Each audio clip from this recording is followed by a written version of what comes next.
What's going on, everyone? I'm Ryan from Breaking the Mold.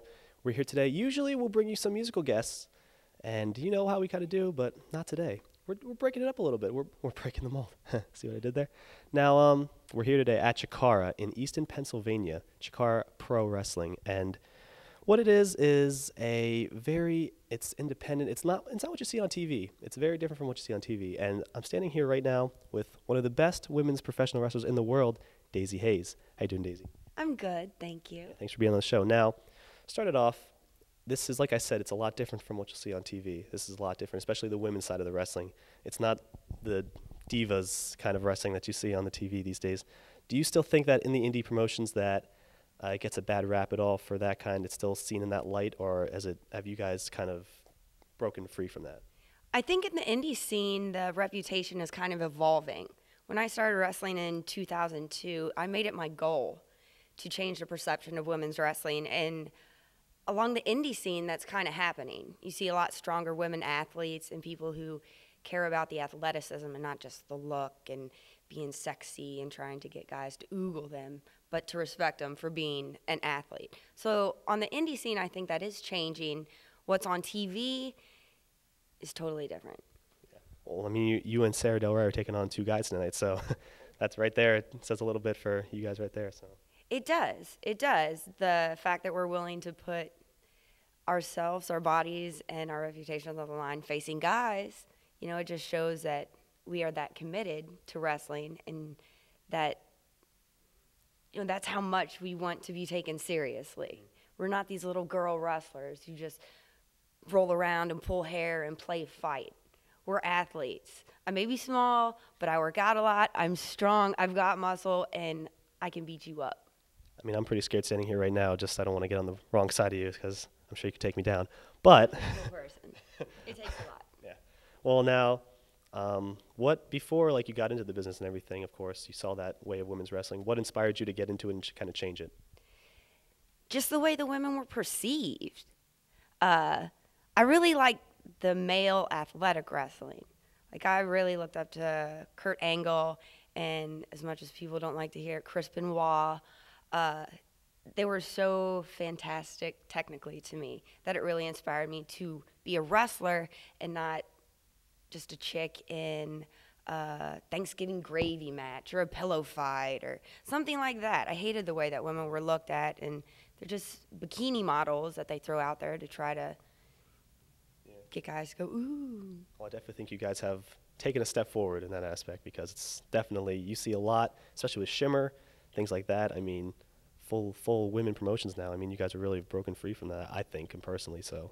Yes, that was the exact goal of Shimmer. Around the 2004 era, there was an extremely good group of girls in the Midwest area, which is where I'm originally from. And a great man, Dave Prazak, got us all together, picked a few good women that were from around the states, like Sarah Del Rey from California and some others in the Northeast, brought them all together and created Shimmer, and that kind of started the revolution of women wrestling. Now, what would you say, I mean, you've wrestled all around the world, Germany, Europe, everywhere. Where would you say is your favorite place, or where are your favorite fans? What would you say? If you had to pick one. All fans are great. Different areas of the world, wrestling is looked at as way more of a sport, and kind of like the American baseball, where that's their thing. So Mexico and Japan, their fans were so loyal, and it's such a big event over there that I'd have to say those are, I guess, my favorite fans. Even though all fans are great, that's why they're fans, you know. Now, you've managed many people in the past. If you could pick the one person you want to manage, just your dream managed person, who would you pick?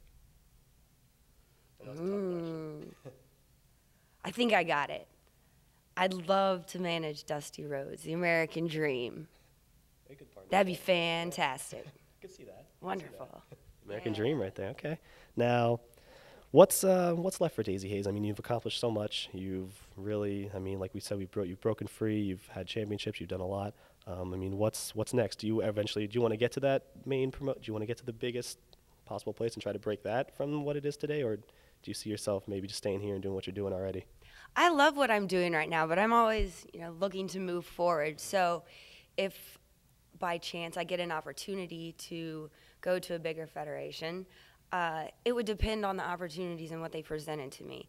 I don't want to sign somewhere and be treated like a bikini model. Like I said earlier, I want to be looked at as an athlete, and I want to have the opportunity to wrestle, which is why I'm here on this level, is because I get the opportunity to show what I am capable of doing. Another thing, I also have started training women.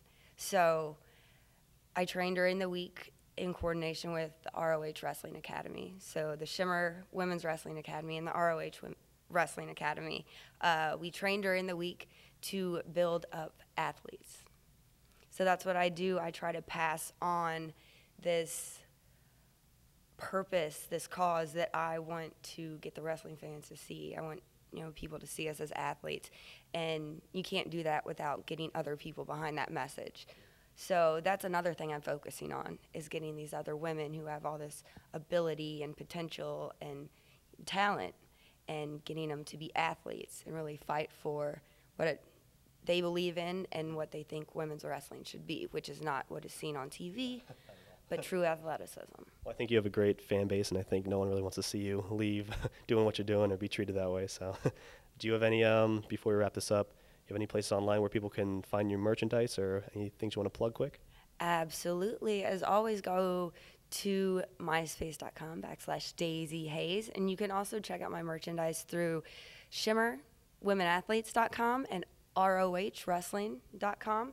Check all those sites out. They're wonderful. And also, please check out respectprowrestling.com. This is a new promotion that Delirious and I, as trainers of the ROH and Shimmer training academies, we put this promotion together to help our young students have the opportunity to go out and show the world what they can do.